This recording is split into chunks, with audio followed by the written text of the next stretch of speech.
disebut sebagai perkawinan antar pemeluk agama yang berbeda. Nanti ada senior saya yang dari buku perkawinan dan buku manis itu. Nanti kalau saya ada kurang pas untuk dikoreksi. Beberapa waktu yang lalu Pengadilan Negeri Surabaya itu mengizinkan permohonan dari seorang laki-laki muslim dengan seorang perempuan Kristen yang bersangkutan telah melakukan perkawinan sesuai agamanya. Jadi yang Islam kemudian meminta kepada istrinya untuk kawin secara Islam. Tapi yang calon istrinya minta jika dia kawin secara gereja. Jadi dua-duanya dia langsungkan perkawinan. Menurut Islam oke. Menurut Kristen oke. Dia langsungkan perkawinan. Persoalannya keduanya itu tidak mau pindah agama. Jadi saya ingin tetap pada agama saya, kata si laki. Meskipun telah dilangsungkan perkawinan di Papua. Tapi sebaliknya, kata si perempuan, saya juga nggak mau pindah agama. Saya tetap ingin ya Kristen. Makanya mengajukan permohonan ke pengadilan. Pengadilan yang berwenang untuk memutus kalau ini beda agama itu adalah pengadilan negeri.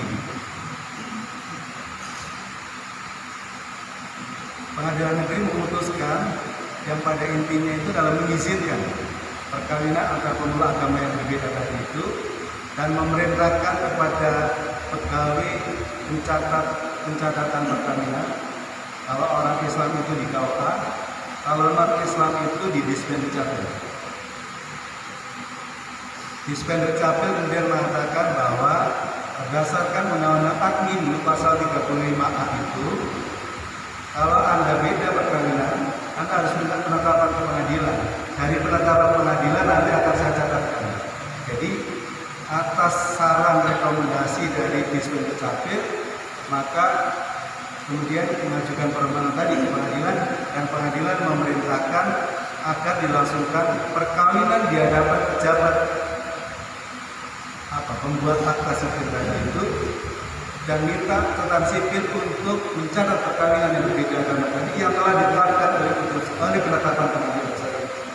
oleh penetapan pengadilan yang itu bikin pro kontra di kalangan masyarakat kita. Tentu saya mulai dari bagaimana sebenarnya dasar hukum perkawinan di Indonesia. Pertama, tentu dasar hukum yang utama adalah Undang-Undang Nomor 1 Tahun 74 tentang perkawinan. Di pasal 2 ayat 1 disebutkan bahwa perkawinan adalah sah apabila dilakukan menurut hukum masing-masing agama dan kepercayaannya itu titik. Penjelasan pasal 2 ayat 1 adalah tidak ada perkawinan di luar hukum agama masing-masing. Jadi keabsahan perkawinan di Indonesia itu adalah dikembalikan kepada keabsahan pada masing-masing hukum agama dan kepercayaan itu. Jadi sah tidaknya itu oleh negara diserahkan pada hukum masing-masing agama. Jadi pertanyaannya adalah apakah perkawinan itu sah atau tidak sah kalau orang Islam itu dikembalikan ke bagaimana hukum Islam mengaturnya? Syarat rukunnya seperti apa? Begitu juga kalau umpama saja ini Kristiani, sah tidaknya perkawinan itu seperti apa? Ya bagaimana hukum kanonik mengaturnya? Begitu juga orang Hindu, orang Buddha, orang Konghucu itu bagaimana mengatur soal sah-sahnya perkawinan? Maka nanti kalau menurut hukum agama masing-masing itu memenuhi syarat, maka menurut negara bisa. Menurut negara tidak bisa. Yang kedua, di pasal 2 ayat 2 itu adalah tiap-tiap perkawinan itu dicatatkan. Jadi satu sisi perkawinan itu sah kalau dilakukan menurut hukum masing-masing agama, tetapi yang kedua harus dilanjutkan dengan pencatatan perkawinan.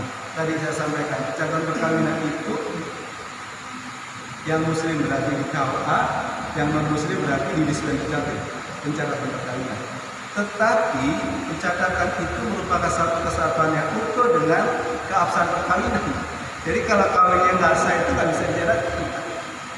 Jadi ini satu kesatuan. Maka menurut saya bahwa pencatatan boleh dilakukan kalau perkawinannya sah. Perkawinannya sah itu menjadi syarat untuk dapat dicatatkannya perkawinan. Tetapi pencatatan itu lebih bersifat administratif, membuktikan peristiwa hukumnya. Jadi pencatatan itu umpama kalau ada orang meninggal tetap dicatatkan ke Dispenduk Capil. Pencatatan itu berfungsi membuktikan bahwa telah terjadi peristiwa kematian atau peristiwa kelahiran.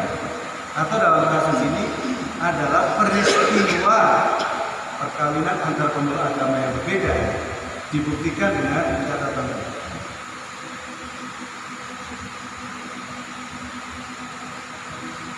Persoalannya adalah ketika digantungkan kepada masing-masing hukum agamanya, itu antara agama yang satu dengan agama yang lain itu berbeda berkaitan dengan soal sah atau tidak sah. Saya belum yang Islam dulu, saya ingin mulai dulu. Kalau Konghucu itu Pak, itu lebih longgar. Jadi beda suku, agama, ras, asal usul itu tidak menghalangi perkawinan sepanjang mereka saling mencintai. Jadi di Konghucu itu seagama itu ideal ya.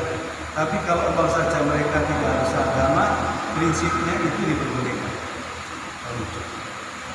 Kalau Kristiani itu pada prinsipnya dia juga harus seagama, tapi dalam hal tertentu itu bisa diizinkan oleh pihak gereja karena alasan tertentu.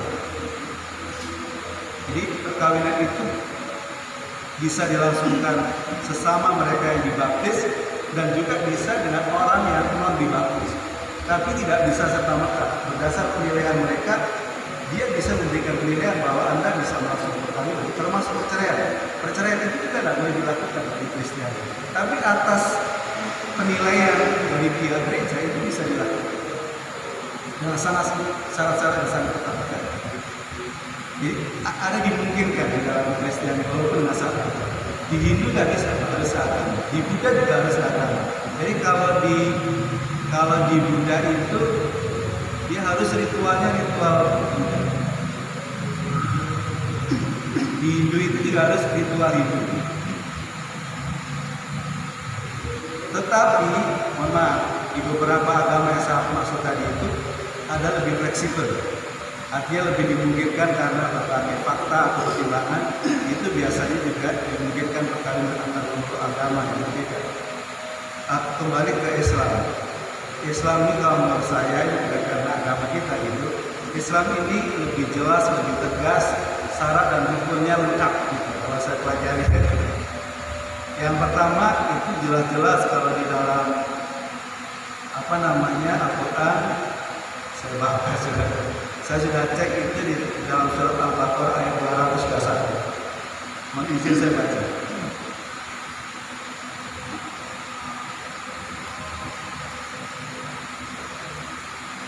A'udzubillahi minasyaitonir rajim. Bismillahirrahmanirrahim. Wala tankitul musyrikat hatta yu'min wala amatun mu'minatun khairun min musyrikatin walau a'jabatkum wala tunkihul musyrikina hatta yu'minu wala batun mu'minun khairun min musyriki walau a'jabatkum ulaika yad'una ilan nar wallahu yad'u ilal jannati wal maghfirati bi'idhnihi wa yubayyinu ayatihi linnasi la'allahum yatadhakkarun. Wala tankihul musyrikati hatta yu'minu, dan janganlah kamu nikahi perempuan musyrik sebelum mereka beriman. Jadi musyrik sebelum mereka beriman. Jadi jangan dinikahi. Jadi laki-laki, ya orang laki-laki itu tidak boleh menikahi seorang perempuan musyrik kecuali dia beriman. Jadi syaratnya boleh dinikahi kalau beriman. Kalau tidak beriman tidak boleh. Wala ammatun mu'minatun khairun min musyrikatin walau a'jabatkum. Sungguh hamba saya, amatun itu perempuan yang beriman lebih baik daripada perempuan musyrik meskipun dia menarik hatimu. Jadi Gusti Allah ini dawuh asio ayu cantik kowe seneng atas dasar hak asasi manusia sama Allah tetap tidak diberikan. Walaupun menarik hatimu walau ajabat. Jadi Allah udah gariskan, walaupun cantik, suki, kayak apa gitu, menarik hatimu jangan. Wala tunkihul musyrikina hatta yu'minu, dan janganlah kamu nikahkan orang laki-laki musyrik dengan perempuan yang beriman sebelum mereka beriman. Jadi kalau ada wali itu janganlah kamu nikahkan laki-laki yang musyrik dengan perempuan yang beriman. Sungguh hamba saya laki-laki yang beriman lebih baik dari laki-laki musyrik meskipun ia menarik hatimu. Itu sama-sama, maksudnya laki dengan perempuan musyrik tidak boleh sebelum beriman. Sebaliknya yang perempuan juga tidak boleh dinikahkan sebelum laki-lakinya yang beriman. Mereka mengajak ulaika yad'una ilan nar. Jadi mereka ini mengajak ke neraka, mengajak ke neraka. Yad'u ilal jannati maghfirati bi'idzni. Sedangkan Allah mengajak ke surga dan ampunan dengan izin-izinnya. Wa yubayyinu ayatihi lin-nasi la'allahum yatadhakkarun. Dan Allah menerangkan ayat-ayatnya kepada manusia agar mereka mengambil pelajaran. Jadi sebenarnya kalau menurut saya, kalau dalam surah Al-Baqarah ini clear, tidak perlu ditafsir. Yang kedua, dalam Islam kemudian ada kompilasi Islam. Itu adalah instruksi Presiden tahun 91 tahun 91. Itu adalah kumpulan sebenarnya dimulai dengan pendapat para ulama Indonesia. Jumhur ulama besar Indonesia itu membuat sebuah kesepakatan dalam konteks hukum Islam, hukum waris. Kemudian di salah satu pasalnya itu tegas. Jadi di dalam kompilasi hukum Islam ini saya cek, itu ada pasal 40 dan pasal 44.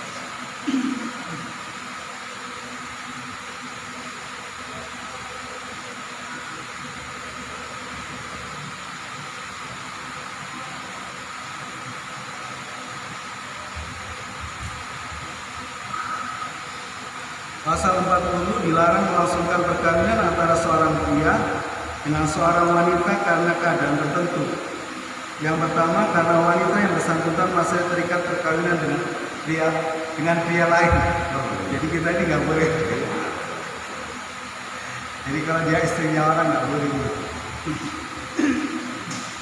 Tapi kalau ada di satu pengadilan agama itu Pak, kalau suami istri ini proses perceraian gitu Pak, itu mereka di belakang itu udah kawin siri sesuai dengan tadi penetapan pengadilan. Ada di beberapa pengadilan agama gitu Pak, nggak sabar kan sesuai.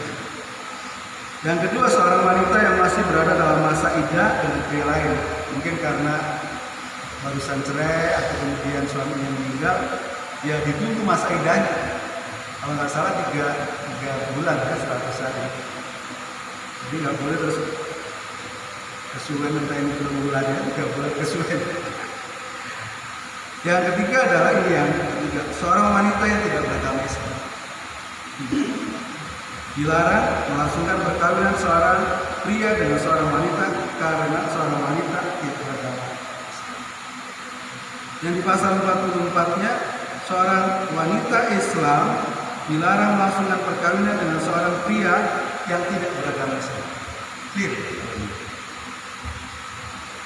Kemudian bagaimana fatwa MUI? Jadi MUI itu juga mengeluarkan sebuah fatwa terkait dengan perkawinan antar pemeluk agama yang berbeda. Tapi tidak ada perkawinan beda agama, pemeluknya yang kawin bukan agamanya. Itu fatwa MUI nomor 4 Munas Romawi 7 MUI 2005. Agak panjang ya, tapi langsung saja ke penetapannya. Keputusannya apa? Memutuskan menetapkan fatwa tentang perkawinan beda agama. 1. Perkawinan beda agama adalah haram dan tidak sah. Perkawinan laki-laki muslim dengan wanita ahlul kitab menurut qaul muktamad adalah haram dan tidak sah. Jadi kan ada perdebatan pada ahli kitab gitu kan, ini diperbolehkan kita makan masakannya dan seterusnya. Ini sama MUI itu dinyatakan ditetapkan adalah haram dan tidak sah. Jadi nggak perlu debat soal ini ahli kitab bukan ahli kitab. Kalau menurut MUI, jadi ini clear bahwa adalah haram. Maka perkawinan yang haram tadi itu adalah tidak sah.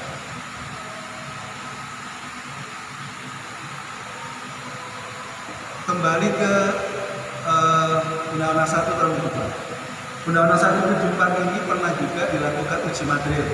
Maksudnya itu minta pasal 2 ayat 1 itu dianggap bertentangan dengan Undang-Undang Dasar 45. Itu melalui putusan nomor 68 tahun 2014. Itu kalau Bapak sekali-kali baca itu ngeri banget gitu. Maksudnya begini. Jadi sebenarnya ya, di berbagai belahan dunia itu Pak, agama itu tidak menjadi sebuah persyaratan yang menghalangi sebuah perkawinan. Jadi di berbagai negara itu boleh, tidak agama itu boleh. Yang kedua, konvensi-konvensi internasional itu Pak, itu membolehkan. Konvensi-konvensi internasional itu membolehkan orang beda agama. Jadi beda agama itu tidak menjadi halangan melangsungkan perkawinan atas alasan cinta dan alasan hak asasi manusia. Yang ketiga, saya baru cari itu ada 31 negara di dunia ini adalah yang mengizinkan perkawinan sejenis. Yang terakhir bulan Juni tahun 2012 itu adalah Swiss. Ada 31 hari ini. Itu negara yang mengizinkan melalui undang-undangnya itu adalah perkawinan sejenis. Nanti Bapak cari sendiri ya, nanti baca kemana. Ini kalau 7 menit tidak cukup. Termasuk terakhir Swiss. Jadi pertanyaannya adalah kalau umpama kemudian pengadilan itu tidak betul-betul memeriksa dengan sungguh-sungguh keabsahan perkawinan tadi berdasarkan agama masing-masing, tapi atas dasar alasan cinta kasih disetujui orang tua, ditambah RT RW dan seterusnya, itu diputusin pengadilan, maka akan membuka peluang bagi mereka yang berbeda agama untuk mengajukan penetapan ke pengadilan.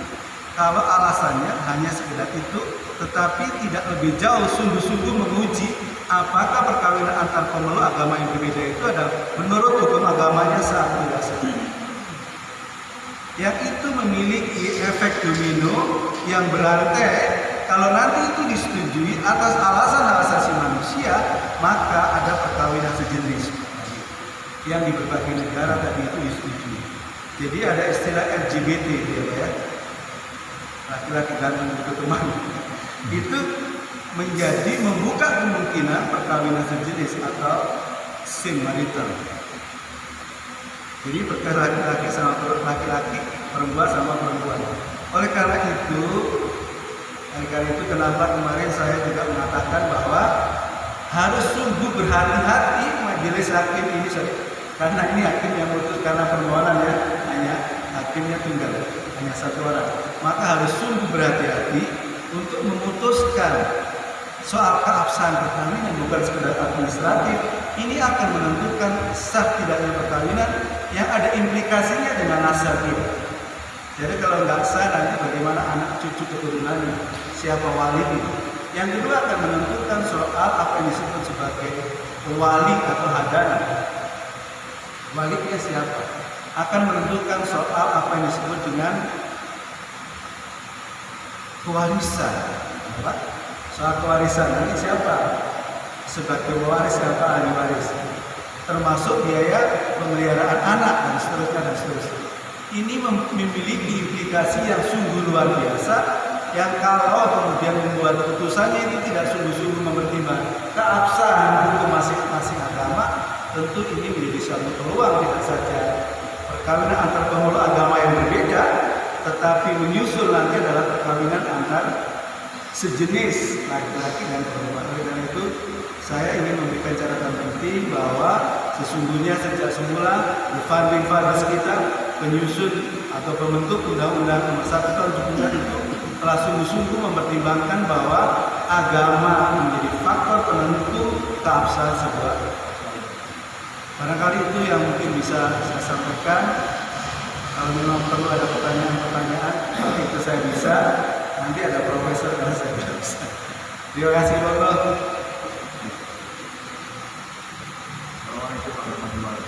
Waalaikumsalam. Memang perkawinan beda agama itu lama sekali, yang mana itu kita mau untuk umat Islam sendiri itu bikin galau. Biasanya pria yang non muslim ya, seperti itu mau menikah dengan kalau khususnya yang muslim itu dia itu dibawa kita apa masuk Islam. Ternyata setelah akad nikah berlangsung ya beberapa bulan itu dia itu kembali lagi ke agama sebelah. Ini akhirnya ini bagaimana? Apakah dia dengan adanya perpindahan lagi agama ini, apakah pihak negara ya tidak menegur atau memanggil yang bersangkutan atau ada pelapor sehingga itu tidak terjadi berlalu-lalu sehingga sampai saat ini diputuskan di pengadilan ya. Sekarang itu ya ada kasus ya seperti sekarang ini lagi viral untuk memisahkan beda agama. Terima kasih Pak SK. Jadi karena dipandang bahwa Undang-Undang 174 tadi itu yang pasal 21 itu kan mensyaratkan dua. Satu, perkawinan sah, kedua disyaratkan. Kalau perkawinan tidak sah, masing-masing pencara perkawinan itu tidak mau mencatatkan. Maka kemudian muncul istilah penyelundupan hukum. Hukum itu disiasati maksudnya. Bukan saja hukum yang disiasati, sebenarnya Gusti Allah juga disiasati dengan cara satu. Beberapa artis itu melakukan perkawinan di luar negeri, di mana di negara yang bersangkutan itu tidak mensyaratkan perkawinan itu sejenis. Nanti baru pulang dicatatkan di Indonesia. Beberapa artis itu juga melakukan perkawinan di luar negeri, mensiasati supaya kalau di Indonesia kan susah, sulit, rumit gitu ya. Yang kedua adalah dia masukkan menurut hukum adatnya masing-masing. Jadi pada kelompok tertentu menganut aliran kepercayaan ya sudah kawin di depan bukan kata saya. Yang ketiga tadi seperti yang sampaikan oleh Pak SK, dia pindah agama. Jadi hari ini Imam Majelis sudah oke disepakati berdua dia pindah ke Islam. Jadi yang perempuan yang Kristen pindah ke Islam.